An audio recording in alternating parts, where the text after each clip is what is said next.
There we go.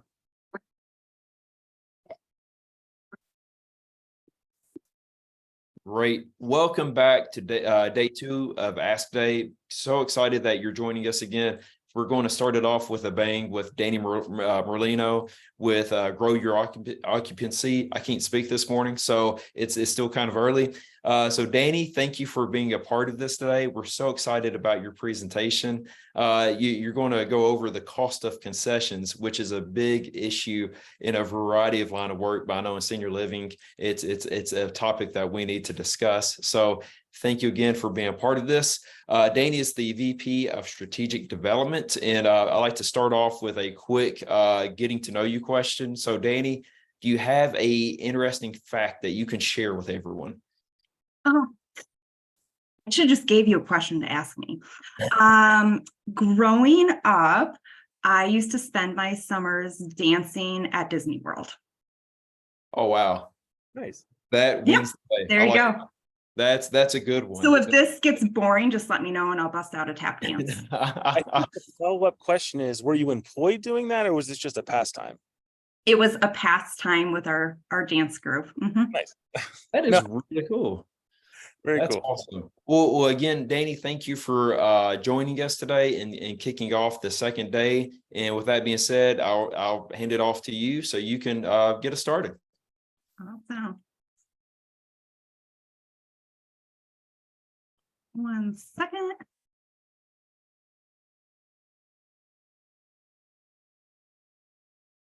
All right, we're good to go here. Looks good. Good to go. Okay, thank you. So yes, today we are going to talk about the cost of concessions, and this is a topic that I am extremely passionate about because I truly believe that with the correct sales training and believing in your community that we don't need to offer concessions. So we're going to talk about concessions, waiving fees, and the dreaded life locks. Are they truly worth it? So starting off first with life locks. So COVID was a prime example of why life locks are not a good idea. You have this unpredictable economy, which leads to cost increases without any warning.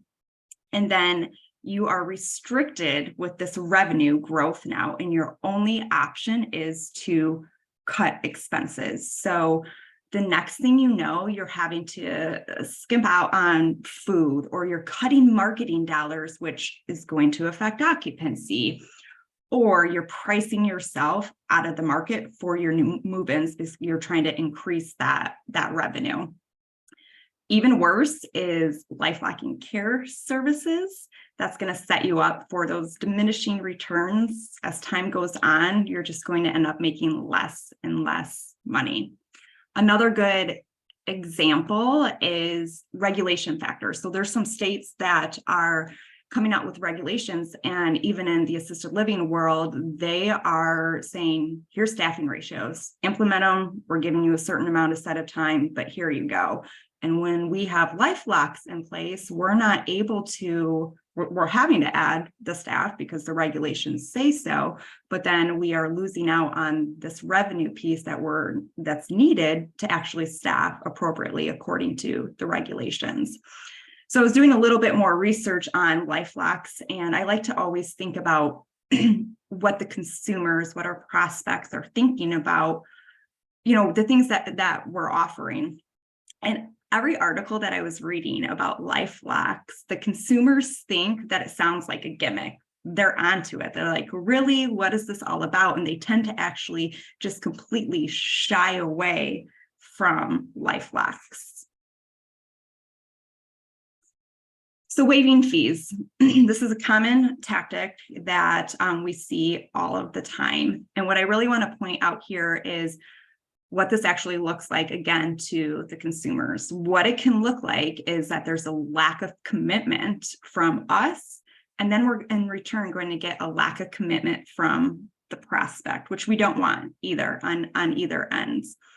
They're going to end up thinking that maybe a mandated fee later on, or a new rule or something new that your community or company is implementing, that maybe that can be waived later down the road too. So if we're not firm with our policies of, hey, this is our community fee, it is what it is, and this is why, explaining the why to our prospects of, hey, we use this $1,500 community fee to flip our apartments. This apartment you're moving into is gorgeous, it's all ready for you, and that's thanks to the community fees that we've been collecting.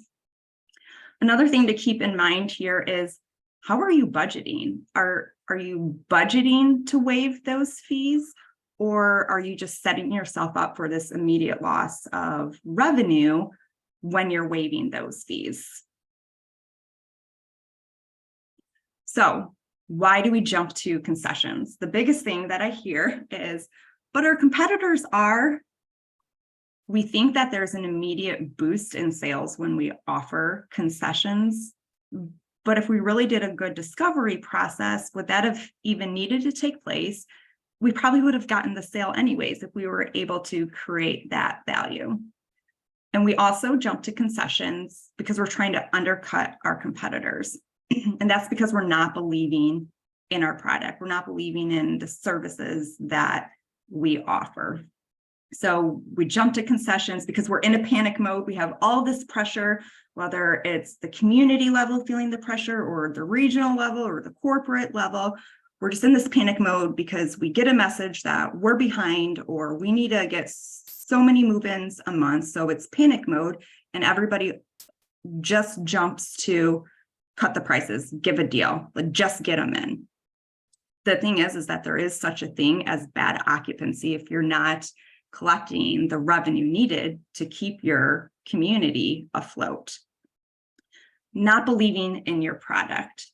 So I always tell my sales directors that if for whatever reason you're not believing in your product, you need to come tell me. Tell me why you're not believing in your product. You're not going to be successful.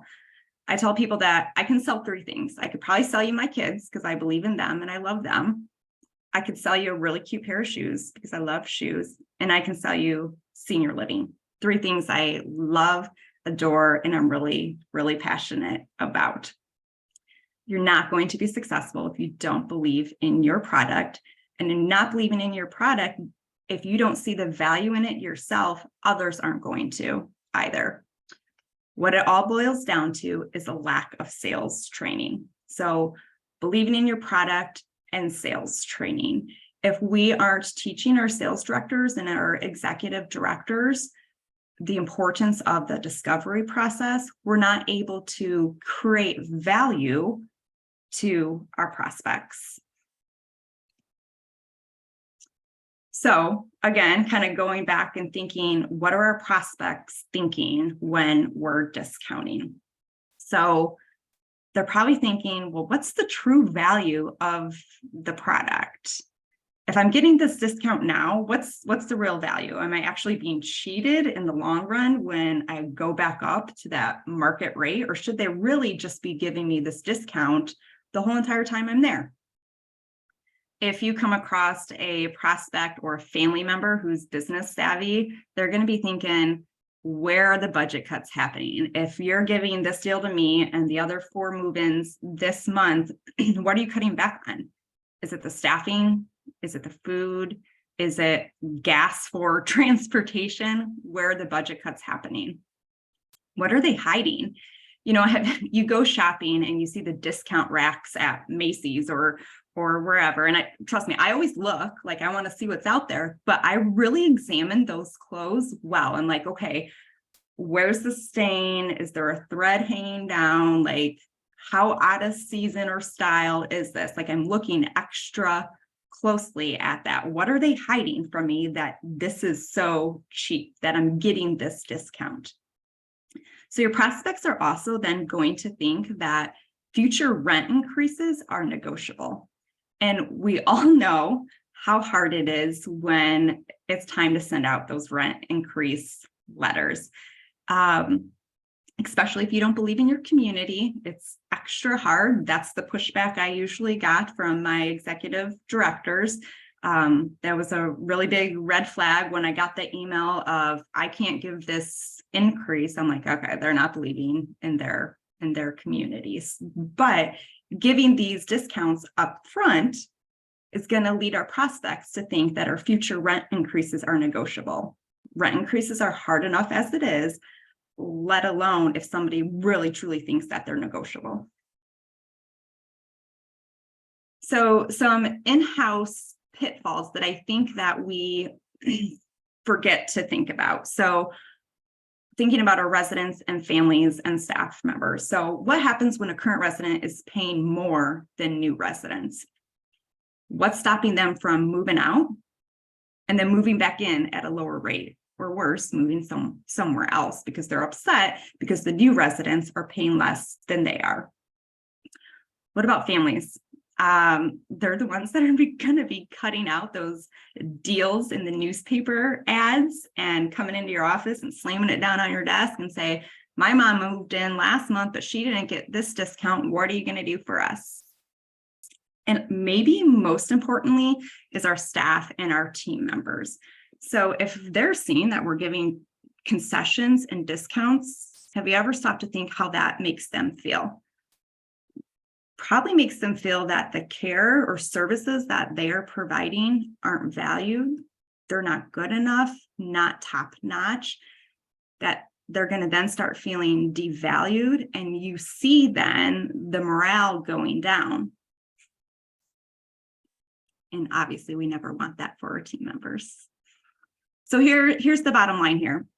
So say you're averaging 4 move-ins a month, $5,250 a month. You're giving them the first month rent free, right? We see all sorts of crazy concessions.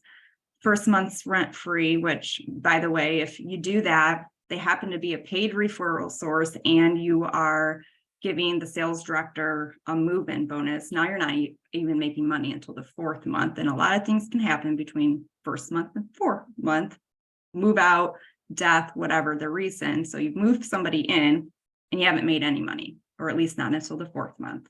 So the first month, rent-free. So 4 move-ins, that's $21,000 a month, $252,000 a year, just for one community. This is what you're giving away. Say you're an operating management company that has just 40 properties, and you're allowing everybody to give away the first month rent-free, trying to get those people in, win them over, probably because we didn't do a great discovery process and create that value. Now you're looking at $10 million in lost revenue for this company. So what could your company do with $10 extra million in revenue? Actually, revenue that they're supposed to have, that they budgeted for, right? New programming, maybe you could lessen your rate increases, hire additional regional team members or support specialists. What about at the community level? A new bus, competitive wages, wage increases, meaningful staff perks, not just pizza parties. You can do obviously a lot with an extra $252,000 a month or $10 million a year. So, of course, I come to you with some solutions. Sales training. This is where it all starts, is the appropriate sales training. So many times we are, and it doesn't matter what the position is in the industry, the position is vacant and we finally found somebody and we throw them in, and maybe there's a training plan that doesn't get completed. Maybe there isn't even a training plan and we just kind of toss them out and do random check-ins, but we aren't thorough with the sales training process. Or maybe we're thorough with the sales training process, but it's not a continuous process, something that we are revisiting every single month and working on our skills. It's like a sport, it's like baseball. You have to practice. You could be great, but if you don't do it for 4 months or work on all of your skill sets on a weekly, monthly basis, guaranteed you're going to lose something or you're going to forget something. So having the sales training and really focusing on the discovery process, adding value based off of the discovery process. So also having a toolbox of pre-approved value add-ons. So a lot of times you'll hear Yeah, we have a pre-approved toolbox of concessions, but we're still giving discounts then. So think about adding on service packages for free. So maybe it's a free transportation package for 6 months. Maybe it's an added package, a spa package. You're adding services, you're adding the value. Maybe it's free guest meals for 6 months, right? You're adding value to what you're already giving them. And that makes people excited. They think they're getting a deal of value. Also think about add-on value in regards to increasing your property value. So adding granite countertops, maybe changing out light fixtures or doing recessed lighting, put value back into your property, not discounting. So believing in your community, we talked a little bit about that. Again, that goes back in along with the sales training, but believing in your community. If you have a sales director that, again, isn't believing in their community, they're not going to do a great job selling that community. So have those open, hard conversations. If they come to you and they say, I can't sell this place, that C wing, it smells, or the D wing, look at the carpet, look at these apartments, it just needs a fresh coat of paint. Have those conversations so we can start believing in our communities. And have a concession policy in place. So whether it's a concession policy or that pre-approved toolbox of add-on values, something needs to be written in place, and it needs to be communicated across all levels of the company. A lot of times I would run into situations where audits weren't taking place. You need to have audits on the concession policy. And then the accounting team had no idea that concessions were given or were allowed, or if they weren't allowed, they thought that somebody approved them, so they weren't going back in and helping change to the market rates when the concession time was up. So your biggest takeaway for today is, with proper sales training and appropriate and meaningful discovery, it will lead to creating value. And once value is created, you do not need to jump to concessions. And there you have it.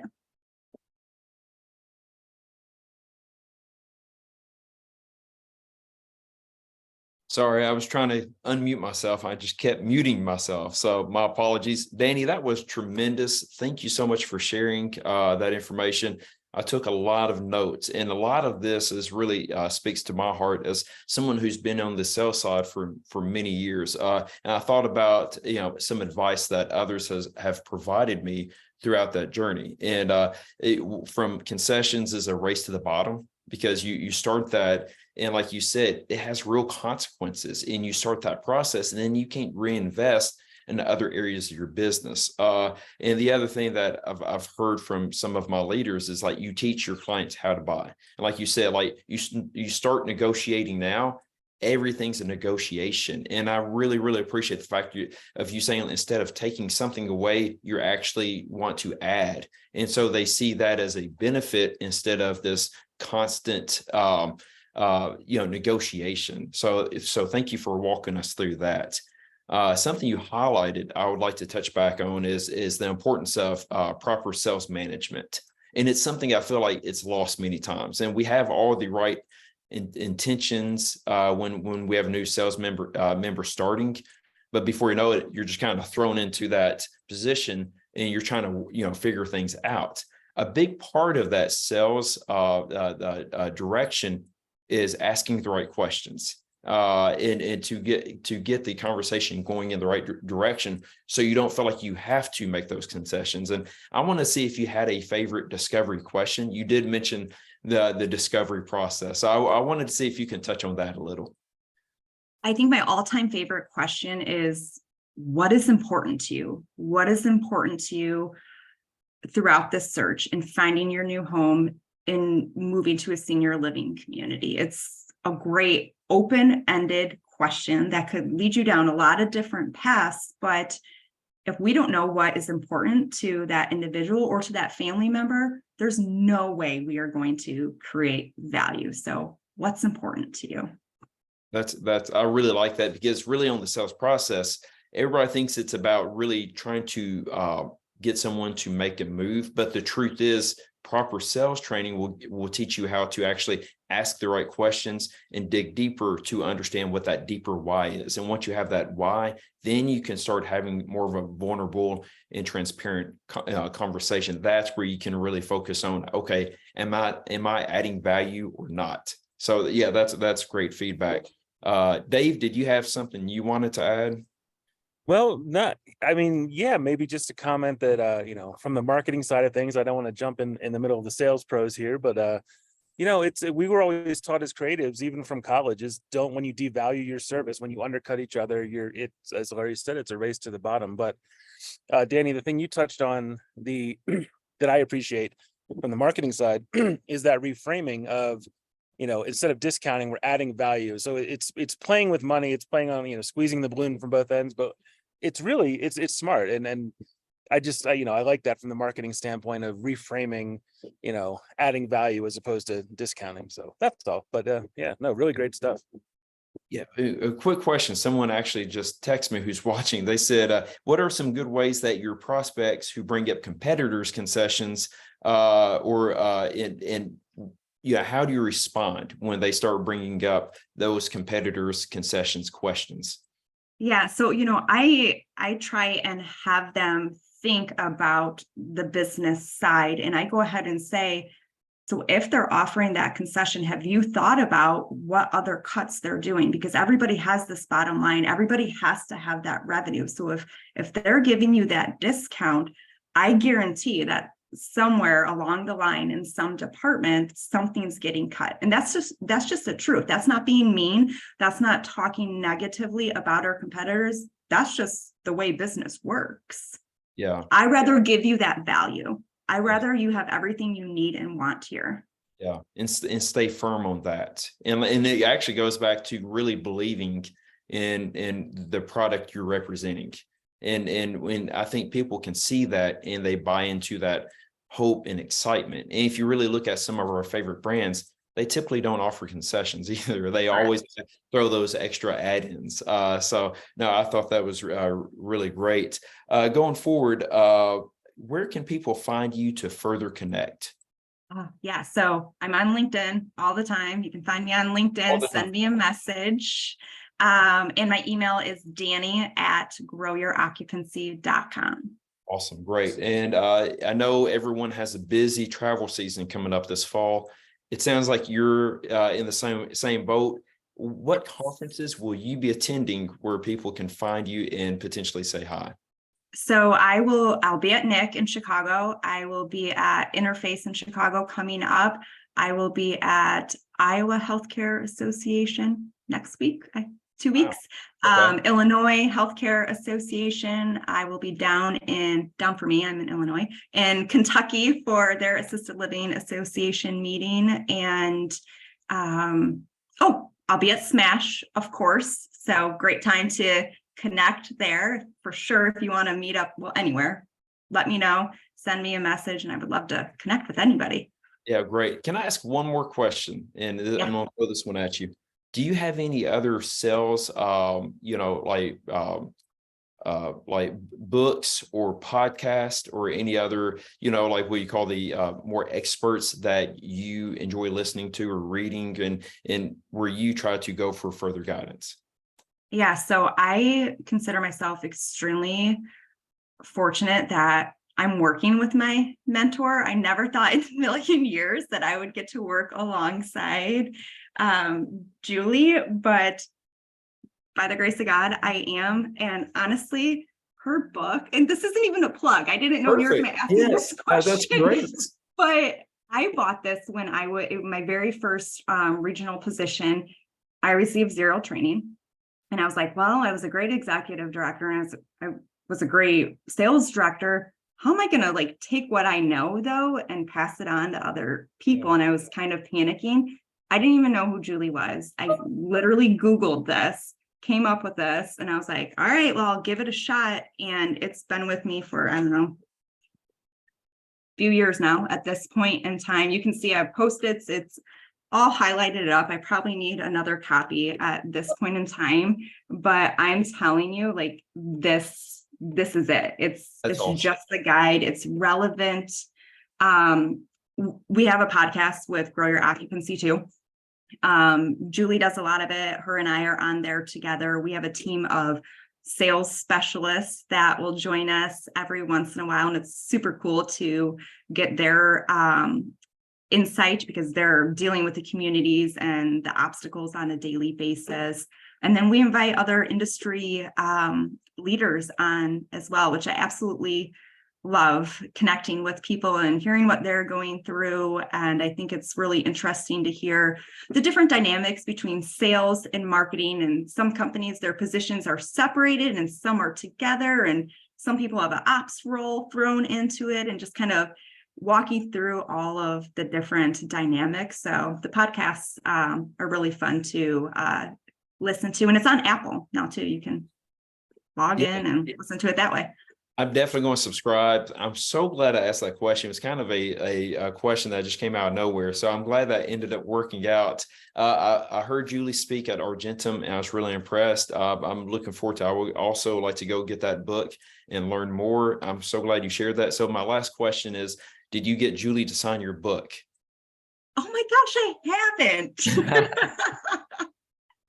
You know, every new team member, like, she sends like a little care package and like the cool little stickers for like your Hydro Flask bottles or Stanley cups or whatever, you know. And the other day she's like, why don't you have one of the stickers? I was like, you didn't send me one. She's like, I literally send one to everybody and I didn't send you anything. I'm so sorry. I'm like, yeah, it's all right. We're busy. Yeah, we're busy. We get to hang out enough as it is, I'm sure. So we're great. Dani, thank you so much for the great insight. I think we can all take away a lot of knowledge from your presentation, and look forward to seeing you at Smash for sure.